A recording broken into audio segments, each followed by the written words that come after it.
ഉൽപ്പത്തി പുസ്തകം അധ്യായം 37. യാക്കോബ് തൻ്റെ പിതാവ് പരദേശിയായി പാർത്ത ദേശമായ കനാൻ ദേശത്ത് വസിച്ചു. യാക്കോബിൻ്റെ വംശപാരമ്പര്യം എന്തെന്നാൽ, ജോസഫിന് 17 വയസ്സായപ്പോൾ അവൻ തൻ്റെ സഹോദരന്മാരോടുകൂടെ ആടുകളെ മേയിച്ചുകൊണ്ട് ഒരു ബാലനായി തൻ്റെ അപ്പൻ്റെ ഭാര്യമാരായ ബിൽഹായുടെയും സിൽപ്പായുടെയും പുത്രന്മാരോടുകൂടെ ഇരുന്ന് അവരെക്കുറിച്ചുള്ള ദുഃഖശ്രുതി ജോസഫ് അപ്പനോട് വന്നു പറഞ്ഞു. ജോസഫ് വാർദ്ധക്യത്തിലെ മകനായതുകൊണ്ട് ഇസ്രയേൽ എല്ലാ മക്കളിലും വെച്ച് അവനെ അധികം സ്നേഹിച്ച് ഒരു നീലയങ്കി അവന് ഉണ്ടാക്കി കൊടുത്തു. അപ്പൻ തങ്ങളെ എല്ലാവരെക്കാളും അവനെ അധികം സ്നേഹിക്കുന്നു എന്ന് അവൻ്റെ സഹോദരന്മാർ കണ്ടിട്ട് അവനെ പകച്ചു. അവനോട് സമാധാനമായി സംസാരിപ്പാൻ അവർക്ക് കഴിഞ്ഞില്ല. ജോസഫ് ഒരു സ്വപ്നം കണ്ടു. അത് തൻ്റെ സഹോദരന്മാരോട് അറിയിച്ചതുകൊണ്ട് അവർ അവനെ പിന്നെയും അധികം പകച്ചു. അവൻ അവരോട് പറഞ്ഞത്, ഞാൻ കണ്ട സ്വപ്നം കേട്ടുകൊള്ളുവിൻ. നാം വയലിൽ കറ്റ കെട്ടിക്കൊണ്ടിരുന്നു. അപ്പോൾ എൻ്റെ കറ്റ എഴുന്നേറ്റ് നിന്ന് നിങ്ങളുടെ കറ്റകൾ ചുറ്റുനിന്ന് എൻ്റെ കറ്റയെ നമസ്കരിച്ചു. അവൻ്റെ സഹോദരന്മാർ അവനോട്, നീ ഞങ്ങളുടെ രാജാവാകുമോ, നീ ഞങ്ങളെ വാഴുമോ എന്ന് പറഞ്ഞ് അവൻ്റെ സ്വപ്നം നിമിത്തവും അവൻ്റെ വാക്ക് നിമിത്തവും അവനെ പിന്നെയും അധികം ദുഷിച്ചു. അവൻ മറ്റൊരു സ്വപ്നം കണ്ടു. തൻ്റെ സഹോദരന്മാർ അറിയിച്ചു, ഞാൻ പിന്നെയും ഒരു സ്വപ്നം കണ്ടു. സൂര്യനും ചന്ദ്രനും 11 നക്ഷത്രങ്ങളും എന്നെ നമസ്കരിച്ചു എന്ന് പറഞ്ഞു. അവൻ അത് അപ്പനോടും സഹോദരന്മാരോടും അറിയിച്ചപ്പോൾ അപ്പൻ അവനെ ശാസിച്ച് അവനോട്, നീ കണ്ട സ്വപ്നം എന്ത്?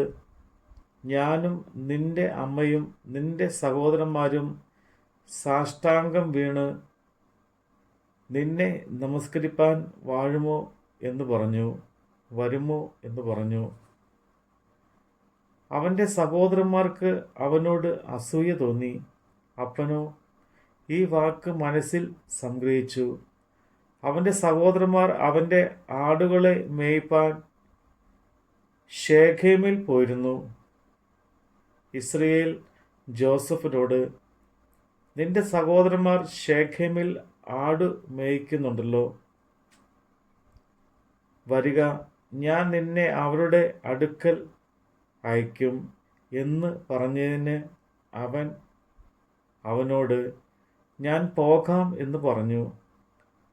അവൻ അവനോട്, നീ ചെന്ന് നിന്റെ സഹോദരന്മാർക്ക് സുഖം തന്നെയോ, ആടുകൾ നന്നായിരിക്കുന്നുവോ എന്ന് നോക്കി വന്ന് വസ്തുത അറിയിക്കണം എന്ന് പറഞ്ഞു.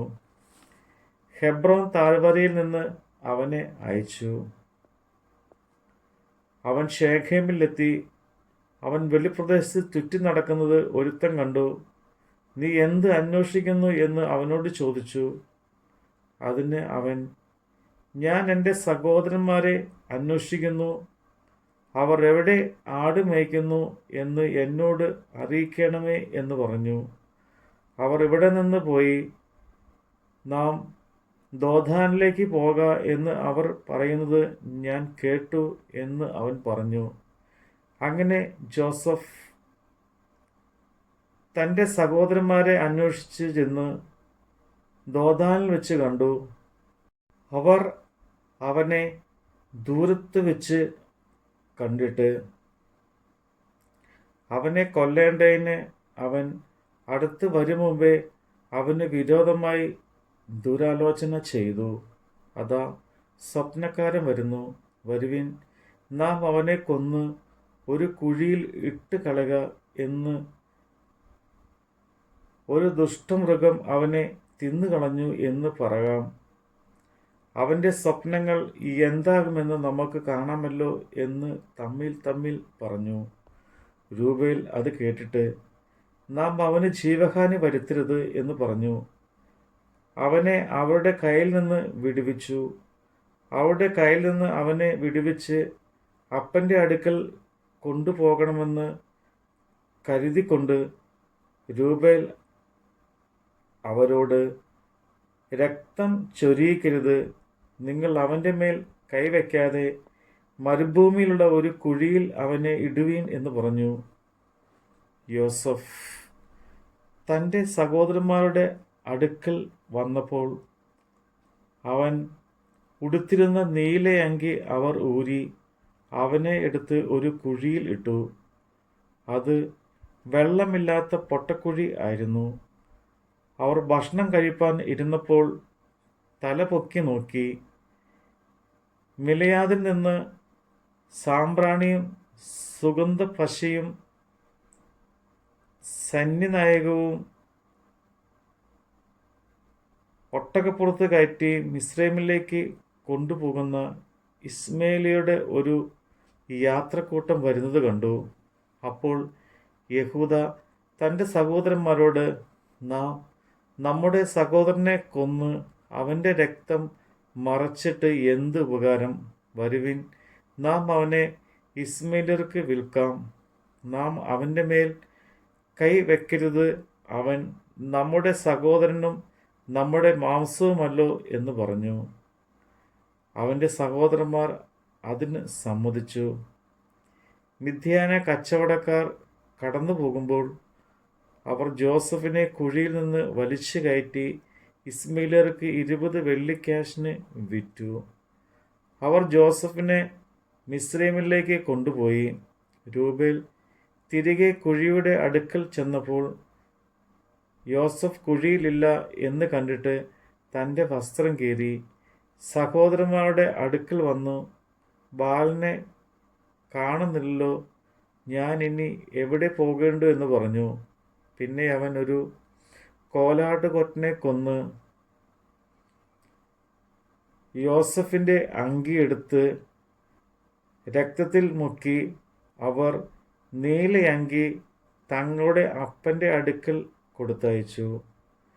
ഇതു ഞങ്ങൾക്ക് കണ്ടുകിട്ടി, ഇത് നിന്റെ മകൻ്റെ അങ്കിയോ അല്ലയോ എന്ന് നോക്കണം എന്ന് പറഞ്ഞ് അവൻ അത് തിരിച്ചറിഞ്ഞു.